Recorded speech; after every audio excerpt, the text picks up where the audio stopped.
in here.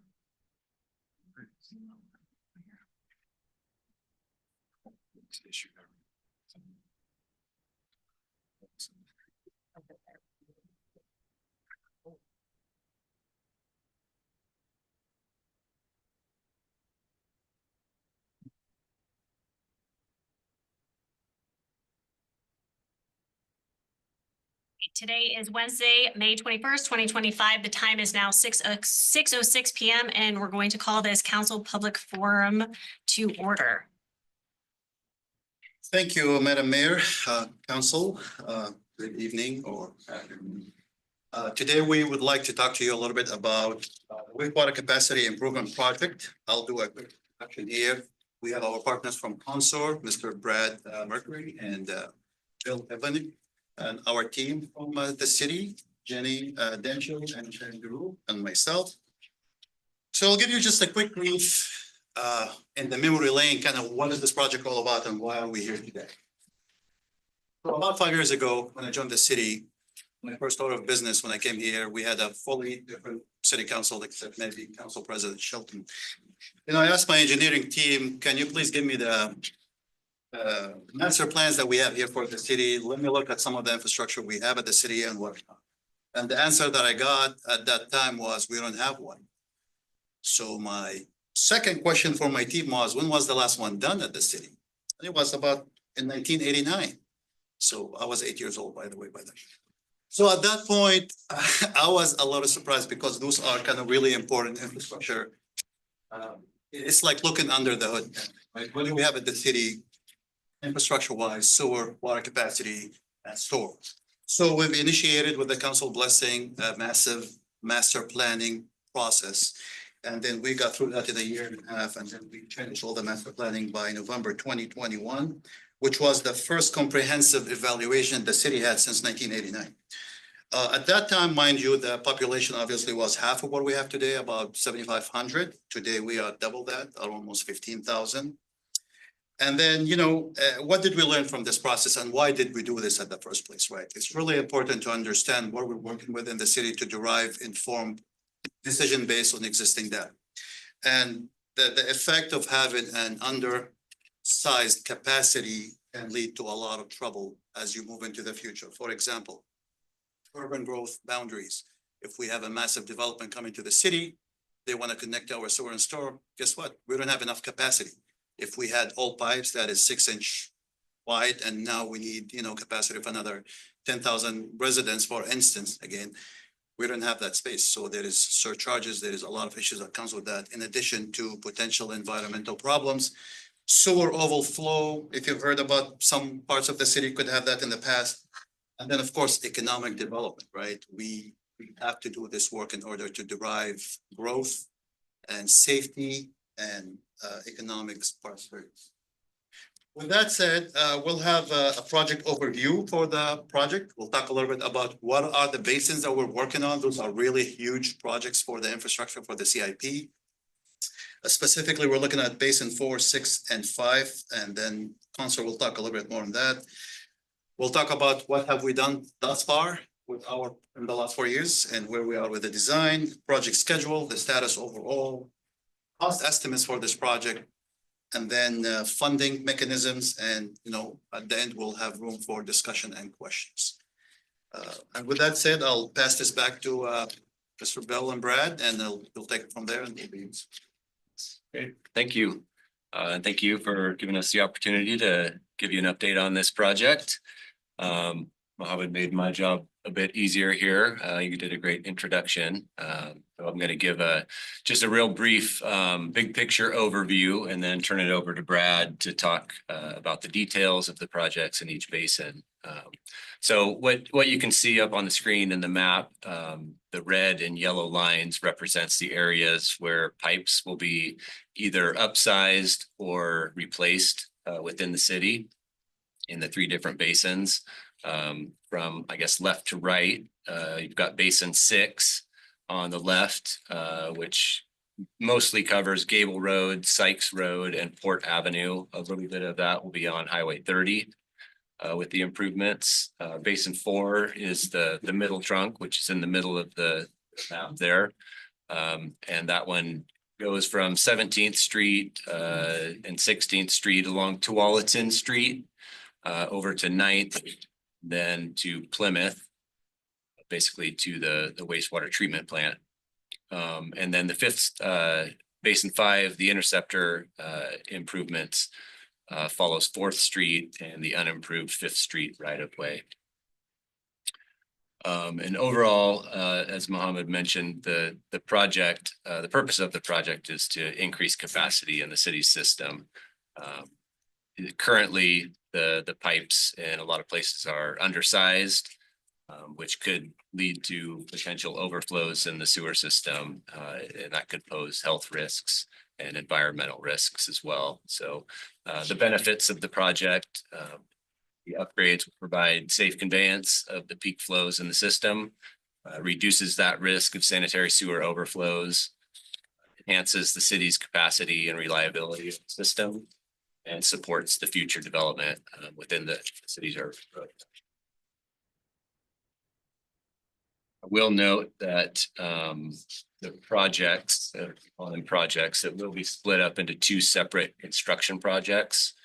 The first project will be the Basin 4 and Basin 6 improvements, and then the Basin 5 improvements will come a few years later after we see the actual results of the Basin 4 and 6 improvements. So with that, I'll turn it over to Brad and let him talk about the details of the improvements in each basin. Yeah, so this is the Basin 4. It involves about 1 mile of piping. So starting from the downstream and working upstream, we start kind of near the wastewater treatment plant. And then the alignment will run along Plymouth to 9th and 9th to Tualatin. And then through existing easements in a housing area between 13th and 15th. And then through a city park, and then finally routed along existing alignments to 17th. The upsizing will be upsizing 10 and 12-inch piping to 12 and 15-inch piping, and that's the area in red. And then we'll be adding new piping, new 21 and 24-inch diversion piping, which is in the yellow. From the wastewater master plan, it was noted that the Basin 4 work is the highest priority to allow growth to occur in that area without potential overflows. And then it also reduces its contribution to surcharging in Basin 5. And we'll talk a little bit more about that on a later slide. So this project will divert flows away from Basin 5, reducing surcharging in that basin, which may reduce the amount of upsizing required in that basin. And this diversion occurs at 13th Street. There'll be impacts to residents where we are replacing piping in certain areas between 13th and 15th. And to mitigate that, we'll require the contractor to maintain access and restore disturbed areas and minimize service interruptions. Next slide. So the alignment for Basin 4 will mostly be in right of way. There'll be impacts to traffic and access. There'll be some road repair needed as well. The geology in St. Helens is mostly basalt and weathered rock. So we tried to follow existing alignments and grades as much as we could to reduce the amount of rock excavation. So these areas will require digging and replacement of piping, which was the red area on the prior slide. Digging and replacing our open trench will cause the most surface impact of pipe installation methods. This requires the repair of pavement, landscaping, concrete curbs, and sidewalks. Open cut is not suitable for areas in St. Helens where the piping is at least 15 to 20 feet deep. A trenchless pipe installation method will need to be used in these areas, which is represented in the yellow piping on the prior slide. This will involve a rock cutting system to bore through the rock. Launch and receiving pits will also be required, which will impact roadways, but minimally compared to open cut. And there are some underground utilities that may need to be relocated with this project as well on 16th. Next slide. So this is the Basin 6 project. It involves about 2 miles of piping. And so again, working downstream to upstream, we're starting near the intersection of Port Avenue and Old Portland Road. The alignment runs along Port Avenue, crossing Highway 30 and the railroad, and will include upgrading pipe sections in Gable Road and Sykes Road, and will divert flow from Gable Road to Sykes Road. We'll be upsizing existing 8 to 15-inch piping to 12 to 27-inch piping in red. There's a new 12-inch diversion pipe from Gable to Sykes. And there's also a new 27-inch pipe alignment to provide better maintenance access at the railroad crossing compared to the current crossing. And then we have on the right side, there's a little red segment, the Castor Road section that diverts flow from 18th to the South Trunk and avoids upsizing piping on Old Portland Road and Umatilla Street. Slide. So continuing with Basin 6, for work within Highway 30, the Oregon Department of Transportation has requirements for piping systems that need to be met in addition to the city's requirements. There will be a lot of traffic control, and the concrete roadway will need resurfacing. The railroad has certain requirements as well, including a bore crossing under the tracks. There will be impacts to 2 properties where we are installing the new 12-inch diversion piping from Gable to Sykes. This will require new easements that will be in place at the time of construction. The construction will impact a driveway and a parking lot, and the contractor will be required to maintain access and restore the properties. There's also some utility relocation, including a gas line on Gable and communication lines on Port Avenue that will be involved in this project. Right. And then the last basin, Basin 5. So the improvements here are located primarily along 4th Street and the undeveloped 5th Street right away, and includes pipe upgrading and the realignment of existing sewer lines. We'll be upsizing 30-inch piping to 36 and 42-inch piping. There will be a new 36-inch alignment in the 5th Street right away so that the existing stacked tunnel piping, which causes a lot of surcharging in the basin, can be abandoned. Basin 5 reportedly has some of the highest I&I in the collection system according to the wastewater master plan. The diversion in the Basin 4 work will help to reduce the surcharging this basin experiences. The wastewater master plan recommends flow monitoring after the Basin 4 work and any rehabilitation work in Basin 5 to confirm the design of the pipeline. Slide.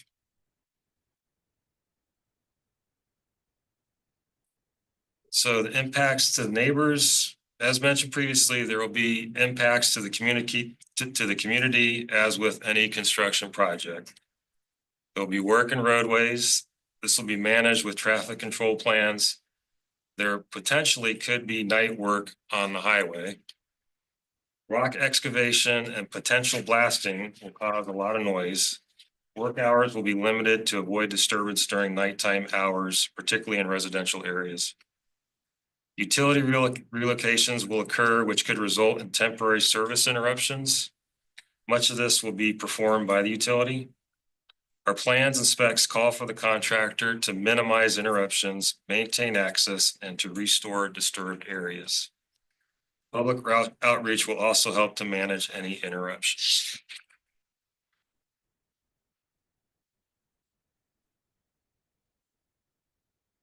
So current status and next step, we've currently submitted the 90% plans and specifications to city staff for their review. So they'll be reviewing those over the next few weeks and providing comments back to us that we will then incorporate into the final design of the project. And so plan is to take take comments and move the design forward to final over the next few months through the summer. While also in parallel work on obtaining the project permits that are required from, Brad mentioned ODOT, the railroad, there's DEQ permits and some other environmental permits that are required. There's the utility coordination that we'll be working on in the relocations. That might actually extend into the start of construction with a little bit of overlap, and we'll just have the contractor coordinate with that work. There's 2 easements that are required in Basin 6, the one on the Avamere property and the Presbyterian Church. Those are underway right now, so we intend to have those in place and acquired prior to the start of construction. We anticipate going to bid in the fall of this year with construction to start right around the first of the year. We expect a 2-year construction window with project completion by the end of 2027 or early 2028. Estimated construction costs for the projects. Got this broken down a couple different ways. At the top, we've got it broken down by the 3 different basins. So what we're showing here is the baseline construction cost estimate in that first line. So for Basin 4, for example, the baseline construction cost is $12,630,000. We've included a 20% construction and contingency to that. That would cover uncertainties at this point, construction contingencies, things that might need to be added between now and final design, coming out of permitting. And then there's also an escalation in tariff consideration, 8% additional that's added to that, which is kind of a new thing we've seen recently. We are very hopeful that that line will go away soon and that'll all get resolved soon. So for the 3 separate basins, the estimated construction cost for Basin 4 is just over 16 million. Basin 5 improvements are 4.8 million, and the Basin 6 improvements are just over 8 million. And then we've got them broken down below into the 2 separate construction contracts. So the first construction contract that's going to construction this year would be the Basin 4 and 6 improvements, and that's at just over 24 million. And the total cost of Basin 5 is at 4.8 million. And that project, as Brad mentioned, is anticipated to be deferred for a few years until we can see what the actual results of the Basin 4 improvements are on Basin 5. And I think the city's going to cover. Great. Yeah, I'll cover these next couple slides. So our current funding sources. So about 2 years ago, Sharon and I worked on a community development block grant that we were successful in getting for about $2.5 million. And that funded the design. So it funded Consource work up to this point, environmental review and permitting for all 3 basins. That application, we actually received notice exactly 2 years ago, so around June, early June. And if you go to the next slide, so Consource scope is approximately 2 million for these 3 basins. So that leaves some extra money in the CDBG pot that we can put towards construction, design related construction services. We can't put any of that money towards construction because that's not the type of grant that we applied for, but there are some CDBG funds that will help support the actual construction costs, which is great as it relates to design. So that's what that slide's about. And then I think Sharon has to talk about a little bit about the revolving loan fund from the state. So the Clean Water State Revolving Loan Fund will fund the actual construction of the sewer project, and we're already approved by DEQ. So the project is already approved, and currently working with Mohammed and John and Gloria to get all the loan documents and working on pulling all of that documentation together. So just wanted to give you an update on the state revolving fund. It's a very low interest loan, generally between 1% to 3%. Our interest could be even lower if we do the equivalency component, which you see on the bottom here. And so that just basically, we just have to apply for that when we submit the documents, and then their loan review officer looks at it and says that we qualify for it. It has a lot of administrative work involved in it. Davis-Bacon prevailing wage requirements are a lot more stringent and cumbersome to deal with. I have worked with that before on a previous project. We also would have to fulfill the requirements, domestic procurement, basically the AIS, American Steel, or the, I forget what the BABA is, the Build America Back. What's it called again? Yeah, you know, what is it? Made in USA, basically. Oh, All has to be Build- domestic. Build America by America. Yeah, Yeah. it's a newer federal clause that's. And that one is just, that one just encompasses more than just the steel. That one is steel and lumber and a whole, you know, a whole lot of other materials that you procure in America. So this loan is, it is eligible for principal forgiveness. So that's one good thing about it, is that we are eligible for, since we're deferring Basin 5, our actual principal forgiveness will be closer to maybe 3 million and not 4 million. And that'll be all worked out when we do the loan documents. I think that's kind of all I have on there. Just working with DEQ on that. Yes. Yeah. So yeah, so of course that means that there's debt that wouldn't have to be repaid. That basically at 3 million, it almost operates like a grant essentially. That's for each project. That's for each project, yeah. So the only way we can get it, we would have to do each project separately. If we lump it all together, then it would just be, I believe, one time 1.5 million. So we want, That's why they're split up. yeah, so we wanted to split up so we get the most bang for a buck. And I think with that, we open it up for questions from the council first and then from the public. Much is this gonna impact our sewer fees? Which type of fee? So this loan is gonna be paid back basically by user rates, which is how it's done. And the user rates, that's already incorporated into the city budget. It was done with Matt Brown and Steve Donovan. So basically the rate increases already incorporate this project payback. Is this the 7% increase that is supposed to happen each year till 2027, where people are confused on their water bill right now, that they're not understanding? It appears that this is actually a 7% increase till 2027, That's it. right? I think there's a miscommunication out there, by the way, for that one. And Counselor Hubbard, just another follow-up, because there is a fee that we're charging, a sewer impact fee that we're charging because this project is not completed. Every new development, residential, commercial, any type of new development that is in a basin with a low capacity, underserved, is paying an additional fee on top of system development charges. So the only alternative to this project is a moratorium on development. It's either you charge the additional fee or you do a moratorium. So this project will allow us to eliminate the additional surcharge fee that we're currently charging for development. Yeah, so it's, Pain, yes. yeah.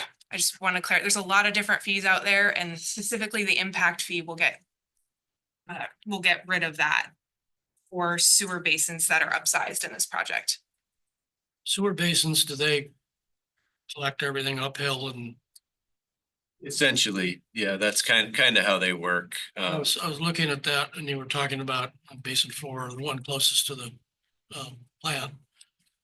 That's all finite. That's all built out, but you said an increase in service on that. I mean, that's a given. So are you upsizing that because of what's on the other side of 30? Yes. So Basin 4, Basin 4 is the most problematic one because it is built out, but it's the most undersized. And that's where we see the most overflows when we have issues, specifically like the M1 manhole on 4th Street. And then there's one also on 14th Street that tends to back up. That's all Basin 4.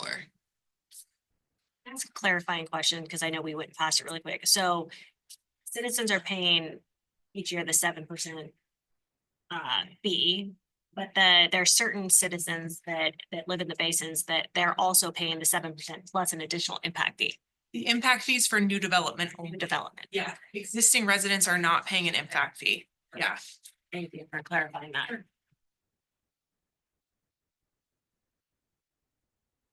I mean, I don't really have any questions. I obviously have concerns about the impact to the community. I work for Avamere. So I happen to know that it's gonna significantly impact our property there and the seniors that live there. So I think that's probably what we're gonna hear a lot of is the impact to the community, to the streets, more construction, you know, things like that. So I have concerns about that and I understand that's a give or take, you know. It just, yeah.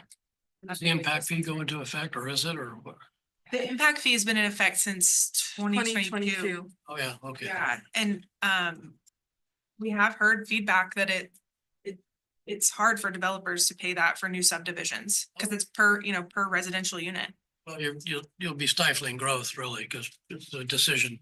I mean, so I understand your situation, but also penciling these developments out. Yeah. Just as another, It's either kind of the it's either point. halt development. That's what I'm saying. or Catch charge- 22. Yeah. The point is that we cannot develop anymore with sewer systems that we have. Yeah, So we either have to improve the sewer systems to keep developing or stop developing. no, I That's, you know. wasn't arguing that. Oh, no, I was just saying that that's really where we're at with it. I have another question. Is it only just obviously the sizing for the capacity, but do we have any integrity issues with that piping as well? Have we scoped it? Like, do we have? Absolutely. It's like remodeling existing pipes. A lot of the pipes are old, or a lot of them are concrete pipe. There's leaks and Yeah, the joints are leaking. Lost revenue. Yeah, but this project specifically is for the upsizing the capacities, obviously, that all gets improved when we do it. So the upsizing, is that enough? I mean, The upsizing, so going on the master plan, once we upsize this, we won't have to worry about capacity in the city for probably the next 50 to 100 years, I would want to say.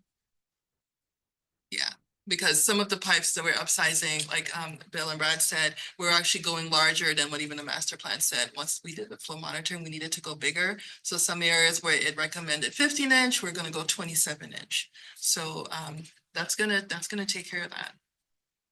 You mentioned you're boring through some rock. You're actually gonna bore. Yeah, Basin 4, there's a good stretch where we're boring. A lot of that yellow piping that you saw in that basin is gonna be boring. And that's because of the depth.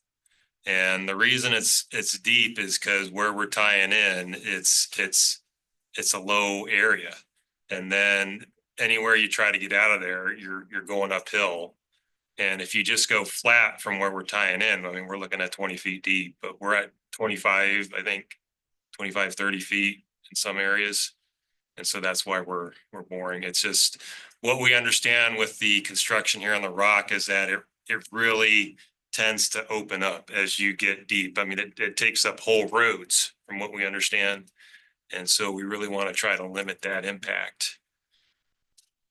Yeah, it's kind of a balance of, I mean, it's a high cost either method. If you open trench and you try to excavate through that hard rock for 30-foot depth, Familiar with it gets very expensive. And then you end up with the impacts to existing utilities and the roadway and access. So it's balancing that versus the high cost method of boring as well. And It also is a lot longer process.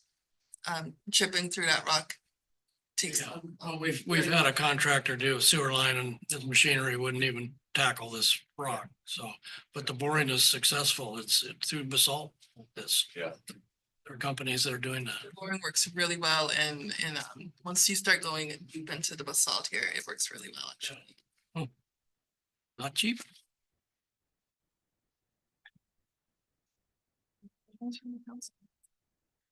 Now imagine, just for kicks, we have not done any master planning until now. Think about that scenario. I was already thinking about it. That was gonna be my closing remark is I really appreciate the actual forethought and the planning on this. So. From here? Yeah. I got about 4 or 5 real quick ones. Hopefully, it doesn't make the ratepayers have to pay a lot more in sewer rates to accommodate to have more growth in the city. You know, the people who do the growth should pay for it. My next question is, we do have a trail that goes up the Fifth Street right away. And so my question pertains to how wide, what are we talking about doing in there? We get that all out. We've been doing a lot of restoration work, watershed councils, had a grant a couple of years ago for $12,000 to $14,000 to help replant that area and everything else. And we're today still continuing to plant in there. So I'd really love to have a little bit more of an idea of timeline, and I would like somebody to come out and show me where we're talking about things are going on so that we're not wasting our time needlessly pulling weeds, planting things that in a few years is gonna get bulldozed, you know, and I hope that when we do. So is those- that trail you're talking about, is that in the Fifth Street right away? Yes. So could Runs you to the base just show the before map walk. really quickly? Because I actually know specific, I helped develop I know, the I was- trail. I know where it's at. I was just gonna show Howard the map. Okay. You just passed it. Go forward to. So it looks like the extent, so where that yellow line extends. Do you mind if I have Sure. a hard time seeing distance? Yeah, it's just past the Tualatin Street. So right where the trail starts is at Tualatin Street. You see that? Yeah, Nope, you're one down. There's Tualatin, so that's where the gravel trail is along Tualatin. Yeah. That's where the gravel trail starts. There's a DSL wetland in there with a boardwalk. yeah. And the sewer through there is proposed to be trenchless through the wetland. I just looked at the plans today. Okay. So they're not gonna be trenching through the wetland so that there's less impact to the wetland Yeah. and there's less trees that have to come out. Mhm. But it doesn't go all the way to the Nob Hill Park. You see the termination of the line there? Yeah, right here. Yeah. So it's a couple blocks in. Okay. It doesn't go all the I way would down. still like walk that someday just. I'd be happy to go out there, Howard. Yeah. And understand it. And just to follow up too, this is also deferred. Okay, So we don't have a timeline because there isn't a plan for construction funding. okay. But we are designing it. So we'll have it ready to go when we do have a plan. We're putting in some trees along in there and that Sure. type of thing, so Sure. I wanna make sure we're not putting them where we shouldn't be I would too. focus your work closer to Nob Hill and work your way up. Don't Okay. get too close to Tualatin. Do you know what all the tags in there are? I have no A idea. lot of tags have popped up and a lot of the survey trees tags. going Oh. through there. Yeah, Metal ones about that long. the surveyor, when they go through, they put a tag on the tree when they survey it so that it can be referenced later. Okay. Should have a number on it, reference number. The sewer lining that they did quite a few years ago, that didn't really help a lot with inflow into a lot of our pipes then. It helped with the inflow, but it didn't help with the capacity. So obviously, had we had the master plan done prior to that, then Okay. we would have addressed it at the time. So I think that's about it. I can ask those questions. I would love to walk that with you, Sure. Jen. Haven't been out there in a bit. Okay. Did you have questions? Nobody online either. Alright. So we have closing remarks. Moment. Thank you. I can tell you, Council, Madam Mayor, Council, our team has done tremendous job, by the way, vetting the design to find cost saving through that, and I'm sure Council can attest to the quality of our team for you. So we're really thinking really deep and finding ways to configure and efficient and solid design that minimize the impact on any nature, that has been going on. And of course, leveraging any system or part of the system that we have. So we don't have to do any redundant work. And yeah, with that said, I think this is, again, catch-22, the way I look at it, yes, it's a massive project. The cost is tremendous, right? We're just talking about the largest project in the city's history in the waterfront. I think this will surpass that. So, except it's not fun, right? No waterfront, nothing cool. It's all on the ground. So with that said, that's a decision obviously the council have to consider, but we are here just to report you the facts, the data. I think that Council President Chilton really had a very valid point. I think one of the things that is really gonna need to be done is having the community relations and having exceptional communication on the impact way in advance on what they can expect and having as best timelines for completion and impact as possible. I think that's gonna be an essential component for this project. I agree 100%. There is a lot of great lesson learned from this can be a project of the city, especially with communication, advance notice, right, that, and absolutely. And so, Crystal will be the lead, communication officer on this, and Consour's, public relations team will support her, throughout the entire project, public relations. Wendy, Council President Chilton? No? Robert Gunderson? No? All right, well, we're gonna close this public meeting.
Initiation. I feel like, forget this.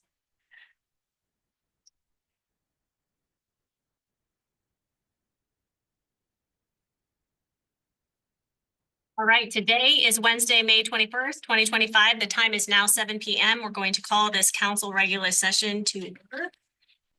We don't have any hometown heroes to celebrate today. I hope people like start putting some stuff in and I'll start working hopefully and getting some hometown heroes to celebrate. But otherwise, if you will join me with the Pledge of Allegiance.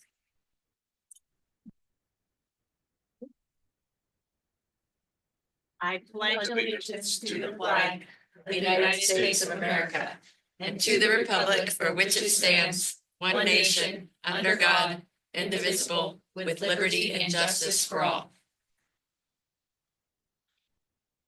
All right, and we have an exciting proclamation for this week, which is, oh, Mohammed left, bummer. But it's a National Public Works Week, so May 18th through the 24th, 2025. Whereas public works infrastructure, facilities, and services are vital, important to the sustainable communities and to the health, safety, and well-being of the people of St. Helens, Oregon.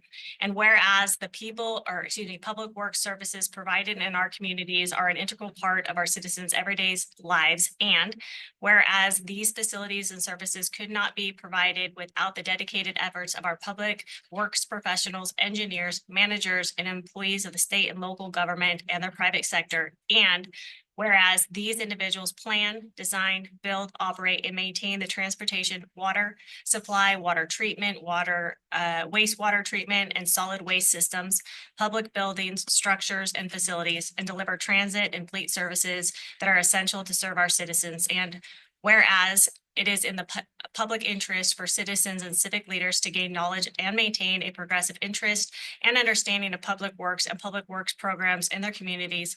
And whereas the year 2025 marks the 65th annual National Public Works Week sponsored by the American Public Works Association. Now, therefore, I, Jennifer Massey, Mayor of the City of St. Helens, call upon the citizens to be thankful for the public works services provided to this community and to recognize the substantial contributions our public works personnel make every day to our health, safety, comfort, and quality of life. And I do hereby proclaim May 18th, 2024-25 as National Public Works Week in the City of St. Helens. Exciting. Huge shout out to the public works employees. All right, so we have, time for visitor comment.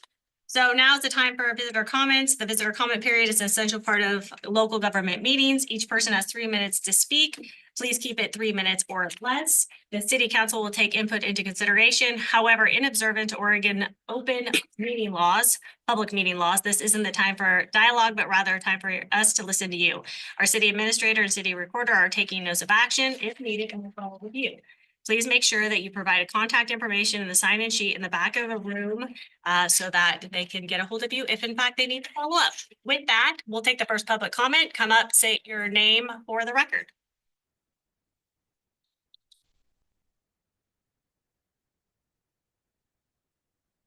Hi, good evening. My name is Judy Eisman. I'm from Scappoose, but the reason I'm here tonight is I wanted to introduce myself to you. The board of the city council and the mayor of St. Helens is because I'm a new member of the St. Helens Senior Center Board of Directors. I was recently appointed about 3 weeks ago, and so I just wanted to make sure knew who I was and a little bit about me to say like, oh, who's this person, just joining our board. So how I happened to do that is I became a driver for the mail home delivery program. And I've been doing that since February. And then I was at the senior center and noticed they needed someone to help them write grants. And I have a background in that. So I'm on the fundraising committee. And then I left to shop at Top Notch, who doesn't? And I noticed they needed a volunteer to measure fabric. And I used to sew in another life. And so now I get to take fabric home, I measure it and price it out for them. So one thing led to another. I became on the board. So it just kind of not like that. That's not all I'm bringing to the team there. My background and crew includes a career as a startup. If you remember DeLorean, well, that was a startup that I started my business career with. I've worked at global corporations such as Intel Corporation. I was program manager for their supplier diversity program. And so from there, I've worked in tech, automotive, healthcare, academic, government, and in a public setting as well. My background for the last more than a decade has been human resources, everything from retention all the way to negotiations, employee relations. And so I've also been on a professional board, and for 5 years I was recording secretary. It's for the California division of the association. So I'm familiar with parliamentary procedure as well. And one of the reasons that I joined the board is I'm very active in my community. I moved up to Scappoose last March. And previously I lived in Placer County, California, where I led a community grassroots organization for some preservation there. And I've also just kind of do it because it makes me feel good to serve my community. I'm also in Scappoose on the Economic Development Committee. So that's just a little bit about myself. So, you know, a little bit about me. And I just wanted to let you know, I'm aware of there were some issues last year. And just to let you know that the board now that we have at this moment is pretty much a working board. It's not as hands-off, it's really gotten into be working. And we will have 3 open positions in June. And so if you know of anyone in the community or anyone sitting back here that would like to be a part of that board, please let us know at the senior center so we can get their names on the June ballot.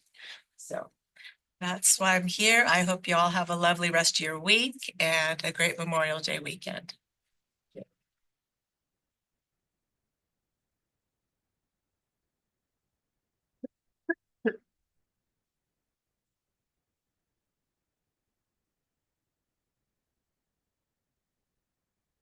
Thank you for your time. Gaslighting is pretty thick here today.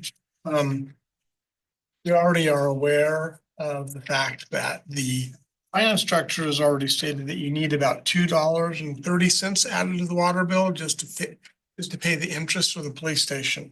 So I don't know where this 30 cents is coming from, but it's not 30 cents. Again, that was just to pay the interest, not the $2 million shortfall that's predicted to build the station.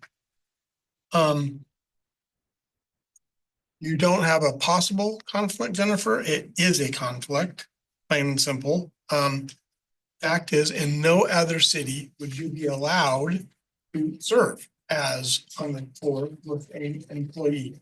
Scappoose specifically has a policy that no council member may have an employee that works with the city and no member of their family.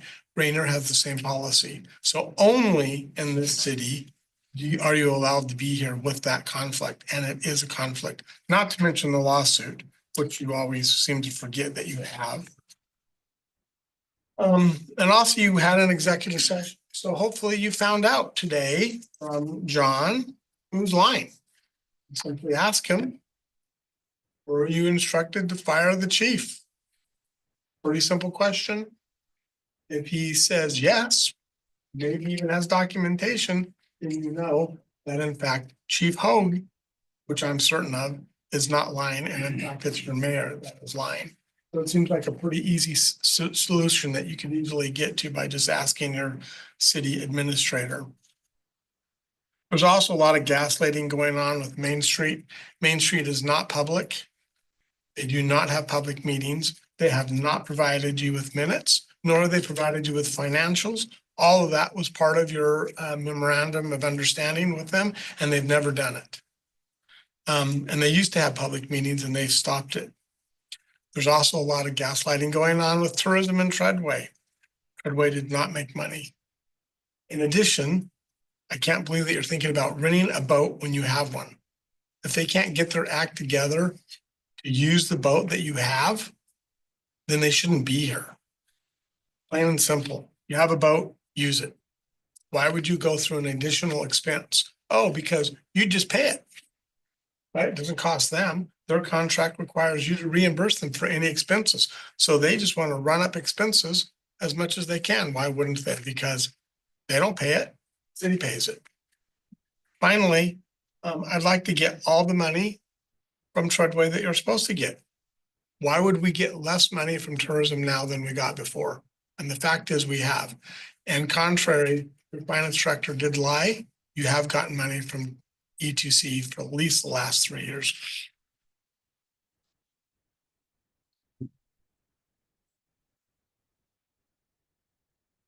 Comment?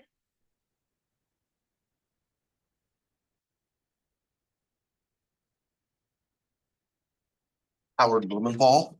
I just got a few quick comments, just so you know. It appears that we've got somebody new for graffiti that's signing a lot of things, 18th Street. They tagged the new stairs coming down to Tualatin now. And they also heavily damaged one of our benches in the park over the weekend. So there's a new, I don't know if you call them a gang or whatever, but somebody who's making a sign that says 18th ST on it, and they're putting it in a lot of places in the city. I also noticed too that the other one that I've seen for years, Skinny, is back, and there's new graffiti out on the point. So I don't know if we could ever try to find these people, but it's really disgusting to see that one or two people can cause so much damage to our public structures and everything else on things that people have put a lot of time and effort into get done for the city. Let's see, my other one then is going to be also too, is that I hear that all the, I like the way that all our landscaping and everything else is going on out here, but I'm a little bit concerned as time goes by. I hear that the company that's planting all of our areas, they're required for 2 years to maintain it. But I'm really saying we need to be looking at how we're going to maintain it after that. There's so much more grass out there. There's so many more plants, narrow areas that are going to need to be weeded, that I hope it doesn't fall to our Parks Department to try to pick up the slack, because they're already understaffed in trying to maintain our parks. So I know that we're in budget problem, but if we don't want to be a laughing stock, we better make sure that we have the manpower to maintain all this big, beautiful area that we're putting in the city, and maintain it so that it looks good for generations to come. Also, I've heard a lot of different things about, haven't seen it in any writing since we really don't have that good of newspapers here anymore. But I've heard rumors that they're thinking of raising the water bill again for the police station. I don't know if that's true or false, but I've heard people saying exorbitant amounts, that it could double, triple or more on our water bill. I don't believe that. I like our police, they need a new police station, but I don't believe that the funding for that should come through our water bills as a senior citizen on kind of a limited income, Social Security, and a little bit of work. I wouldn't have another $30, $40 a month to be putting out. It would be a hardship for me, and the city no longer has anything for retired people or senior citizens, in the way of price breaks and anything, So if you're gonna start doing that, something like a police station, I would think it should have been like bond measure or something where it goes out for a vote of the people and they get to decide what gets spent or how we do it. Just not tacked on the water bill with no regards for us. So thank you. Next comment? Do we have anybody online, Kathy? Oh, all right. So we will move over to, we have one. Sorry. Thank you. I didn't see anybody pop up out there. Hi, my name is Shauna Harrison, and I started the change.org petition in regards to the water bill. And I thought it was important for me to come down here and have presence in regards to that and why that was started. I tried to be really mindful about the reality that I realized that this isn't just for the police station. I know that there's a lot of misinformation going on about that. I realize there's a budget shortfall of $3 million. I've been watching the budget committee meetings, and it's really, really difficult when I do work with the the senior center, I do Meals on Wheels, and I talk to a lot of seniors that do have a problem with being able to pay it. I understand that you guys spend time down here, you get a small stipend, but you do get a stipend every month. A stipend that is more than what the gentleman stated, that the average social security recipient in this community gets less than $800 a month. So that being said, also, as you're looking at COLA increases of 2.5% with the average income of maybe $40,000 a year, that would be almost $1,000 a month, and about $600 at the $42 is what we're looking at, close to 600 for a year for the raise for the water bill. I understand that's probably not going to be what's going to happen. It's not going to be $42. It's probably going to be something, but it's not going to probably be $42. But the bottom line is just this continual push in regards to the community and the backbone of our area, that they feel like, for most people I speak to, they feel that they have been pushed, financially to hold up the burden of all of these different things that are going on around here. I tried really hard. There's been a lot of vindictive, bad behavior, unfortunately, that I don't want to be a part of. I could care less, to be quite honest.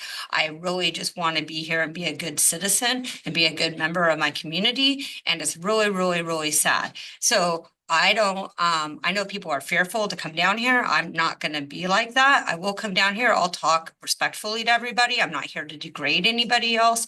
Obviously, everybody has to find a solution while we all face budget, cuts as a society as a whole. It's everywhere, whether it's rising cost. I think it's important to get information out. With the lack of the paper is a huge, huge barrier for our senior citizens to be able to get adequate information. They don't get on social media, which, let's be honest, half of the information on social media is a farce anyways. So that being said, I'm just hopeful that you guys can work maybe a little bit more equitably towards getting more information that's realistic to people. I come down here, I have the resources, but a lot of our community doesn't. And then we are always leaving volunteers down there. If anybody wants to drive at Meals on Wheels, especially this time of year, well, a lot of our drivers are out doing what they want to be able to be doing, because a lot of them are seniors themselves. It would be really nice to see more engagement. That's it. And there were 600 signatures so far, or 599 last I saw. Right, we will move over to ordinance. It's a first reading for ordinance 3309. An ordinance to amend the city of St. Helens zoning district map for certain property at. I did? Oh, yeah, sorry. Ordinance number 2. I actually checked off that one. That was weird. Ordinance number, this is the final reading. Stop, reset, ordinance, final reading.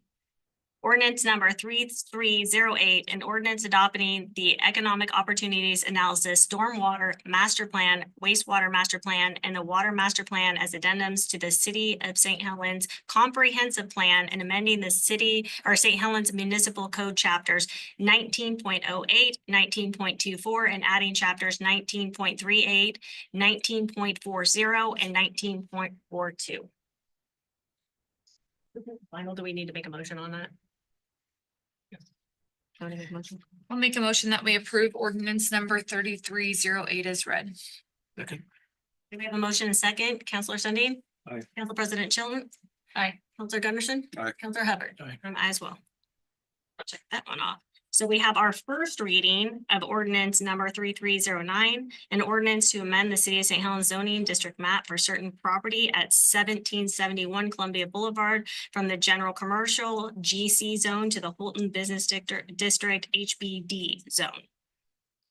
We don't need to do anything with that. Resolutions, resolution number 2038. A resolution adopting the city of St. Helens governing policy and superseding resolution number 1838. Motion to approve resolution number 2038. Second. Do we have a motion and second? Counselor Sundin? Aye. Council President Chilton? Aye. Counselor Gunderson? Aye. Counselor Hubbard? Aye. And I as well. Approve and authorize for signature. Number 5, the mutual release and settlement agreement with St. Helens Asset LLC.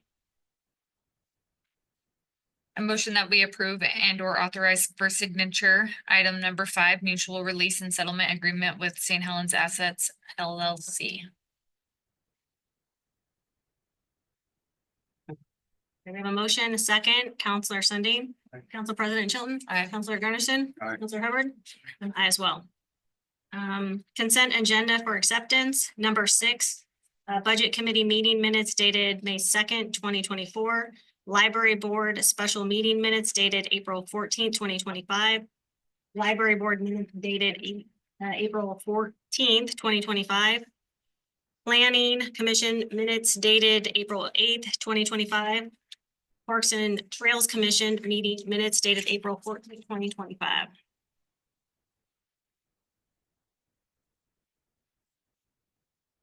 Wait, there's more. Oh, yeah. City Council meeting minutes dated May 7th, 2025. Sorry, excuse me. The ones you just read were for acceptance. Yeah. This one will be for approval. See. Oh, it's just weird that the numbers carried over, so that's kind of confusing. Right, where's that?